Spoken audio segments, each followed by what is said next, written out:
大家好，我係黃國強醫生。唔知你身邊有冇啲老友記呢？以前明明記性好好，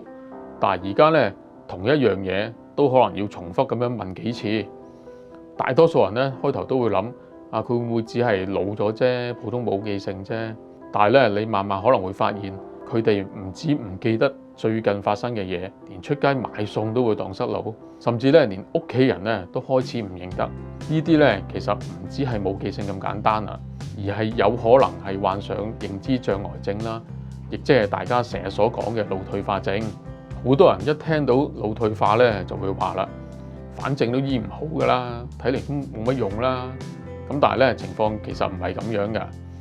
腦退化咧雖然未必可以完全去到逆轉，但係咧我哋越早處理佢咧，無論對個病人或者對於佢嘅照顧者咧嘅幫助都係好大㗎。咁首先咧，記性差咧就唔一定係患上腦退化症嘅，有陣時咧可能其他藥物嘅副作用啦，又或者係譬如甲狀腺嘅問題啦、維他命嘅缺乏啦，咁呢啲咧都可以引起腦退化症嘅病徵嘅。咁所以咧，大家一定要及早睇醫生，搞清楚個原因先。如果確定咗係腦退化症咧，老人科醫生咧都係會考慮開藥嘅。常見嘅藥物咧係有兩類，第一類咧就叫做膽鹼酶抑制劑，通常咧係用喺早期至到中期嘅患者啦，咁可以促進記憶力同埋認知嘅能力。另一種咧就叫做美金剛胺。主要咧，佢係針對中後期嘅患者嘅，咁佢亦都係有幫助去到減緩呢個病情嘅惡化㗎。咁如果患者同時咧患有腦退化症嘅精神行為症狀咧，例如抑鬱啦、妄想啦、好激動不安啦、焦慮啦等等咧，老人科醫生咧亦都係會按需要咧處方其他嘅精神科藥物嘅，佢可以咧幫到個病人咧去舒緩呢啲嘅症狀嘅。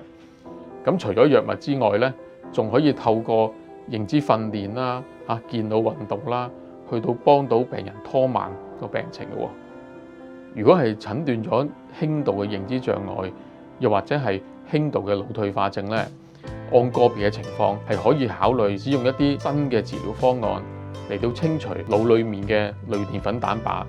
減慢病情嘅惡化。另外咧，改變生活習慣都有幫助嘅。例如每一日做30分鐘嘅運動啦，好似慢跑啦、慢慢行啦、游水啦、耍太極啦，咁甚至乎喺飲食方面咧，多啲魚、多啲菜、少啲肉，改用橄欖油咧，都可以大大減低患上認知障礙症嘅風險嘅。腦退化症咧，其實唔係冇得醫㗎。如果屋企人開始重複問問題，好容易蕩失路，性格改變咗，都建議咧盡快睇醫生啊！